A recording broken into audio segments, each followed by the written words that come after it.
కింద కూడా కూర్చుని అందరూ సీట్స్ అయిపోయాక కింద కూర్చున్నారు.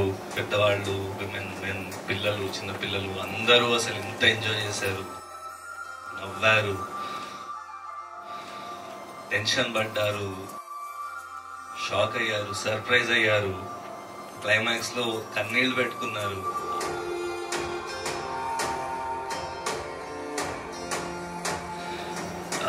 చాలా కష్టపడ్డాము. అవన్నీ పక్కన పెడితే ఈ ఫీలింగ్ కోసమే ఐ థింక్ మేము ఈ జాబ్ ఆఫ్ మేకింగ్ ఫిల్మ్స్ లో ఉన్నామండి. And thank you for being such a great audience. Hats off to the director and writer. ఆ క్యారెక్టర్ లో ఒక నిజమైన కొడుకుగా సుహాస్ అల్లరి చిల్లరగా ఉంటాడేమో అనుకున్నాము, కానీ నిజంగా హ్యాట్స్ ఆఫ్. భవిష్యత్తులో ఇతను అతను కమల్ హాసన్ అయినా ఆశ్చర్యం లేదు.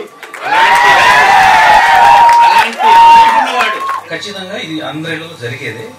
ఇది చూసిన తర్వాత బహుశా ఆ ట్రెండ్ మారుతుందేమో అనిపిస్తుంది. కన్నీళ్ళు వచ్చినాయి లైట్ గా అంత మనకి. ఎందుకంటే ఈ మూవీ చూసిన తర్వాత కంపల్సరీ ప్రతి వాళ్ళకి స్టార్ట్ అయింది.